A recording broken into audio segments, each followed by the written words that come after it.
Okay, so let's just go. Cool. Transformation looks different for everyone, and that's the idea I want to bring. So this morning we had two presentations about aspirations. That's kind of what I took about the first two, is what the projects were about aspirationals and how they're trying to get to that point of finishing it up. Werner did a good example of understanding where they are and kind of breaking that information down to unpack that going forward.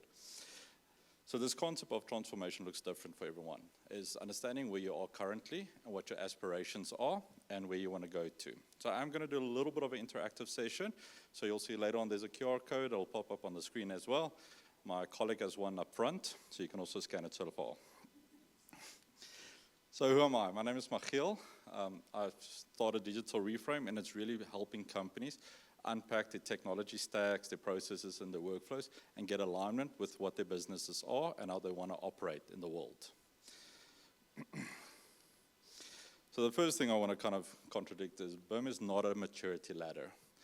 We see a lot on the internet globally that you need to go from level 1 to level 2 to level 3 to level 4. My take on it is it's different. You might have large government projects that you want to take it to digital asset level and asset information models. That is your aspiration. That makes sense to you. You might be a small firm, a solo entrepreneur, maybe a 5-man band. The types of clients you serve, they need only a portion of that. They don't need the full stack, everything that you might have. And that's the takeaway I want to get you guys to understand is your firm, how you operate, the clients you serve, you aim to transform for them in your technology, your processes, and things like that. Okay, so if you guys are ready, I'm going to have the questions here, but on the Microsoft Forms, you guys will also see them, and we'll just, don't jump ahead if you can. So just kind of stick to kind of the question where we are. So the idea is, can a new team member find last year's project documents without asking someone about it? This is a typical failure in firms where you don't have your knowledge in a repository where people can find it. So you end up teams recreate from the previous projects. They start something new where it's been recreated 5 times. So you'll see in the questions, it's kind of you just give yes or no answer or 3 answers. And it's not to test a maturity, it's to understand where the gap might be in your firm, in how you're operating. If you have colleagues here, what's interesting is if your colleague answered a number 1, you answered a number 3, the gap between the 2 answers is also a large telling of a perspective of the firm itself. Okay. When you finish a project, does anything you learned change how you do the next one? Right, so, and this is coming back to that thing, I call it a Frankenstein template. In your software, generally, guys will just take the last project because it had the most developed content and just start from that project. Delete all the content and let's just carry on. Are we using our technologies in the right way for the right processes? Are we actually merging what we've learned back into our systems, into our processes?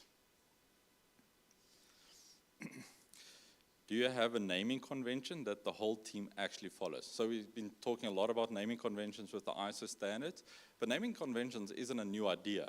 It's been around for years. CAD days, go to a library. It's got like the best classification and naming system globally. So we think it's like this thing we need to do. But again, if you measure it against different companies, even small companies, companies of 3-man bands and stuff like that, they still have naming conventions. So it's not, again, large enterprise companies where it's applicable to everyone, but to what level, what degree. If you're really focusing on ISO projects, you are going to align with the ISO naming conventions, more likely the UK Annex, because we don't have a local one version of it. But the idea here is like, how consistently is that used throughout your company? Is your most digital capable person, if your most digital capable person leaves tomorrow, does the capability leave with them? I think a lot of guys, like, all of a sudden they've got that guy in their head, the person in the office, and you're like, that guy leaves. I have no idea how to install software. I have no idea how to do that thing. That's our go-to guy. In smaller companies, you typically have a constraint around the individual, and it's not a problem. You're small, it looks like that. If you're a large enterprise, you've got teams, but now you have to move away from capabilities and into system designs around capabilities. So they differ based on typically company size, but also the type of client you serve. A hospital, call it architect, There'll be more of a systemized process because the client types are hospitals, so they'll build the capabilities around that principles. Okay. And then could you describe in one sentence what kind of clients you are trying to serve? So this is a little bit more abstract, but this kind of formed a core for how I see digital transformation happens. The first thing is, I call it a theory of design, mostly for architects, because it kind of relates to them. You have call it the engineering principles, project management principles, and things like that as well. But this is the inherent belief of how something would be created in a creative space, in a project management space. You can almost say that's your identity, all right? And every firm has a type of identity. So that informs you the kind of client you're looking for, the kind of business you are searching for, the type of hires you want to bring into your firm. And it's not about, finding the guy that knows the best software, but it's aligning that person with his capabilities into your firm so you can actually create additional value moving forward. So, and then just for this kind of short diagnostic, it's kind of a little bit of a rating. So you can kind of write down, add up the numbers that you've given yourself, and it'll kind of tell you, are you kind of starting out? Are you kind of, everything is a little bit, we don't have systems, we don't have processes. You might be an individual person at that point, which is also okay, going all the way to already aligned. So we've got quite a lot of alignments. Our gaps are very minimal. Right? This is just a small idea of how to look at this. But this kind of gives you an idea of how we can look at digital transformation and how do we look at stuff like ISO standards, AI, and start aligning it with how our business are operating and not just see, oh, boom, we need to do boom. And then we need to do it to the mass evolution of what is out there on the market and kind of just take it down and what makes sense for us now so that we can grow to where we want to be, where we want to go as an aspiration.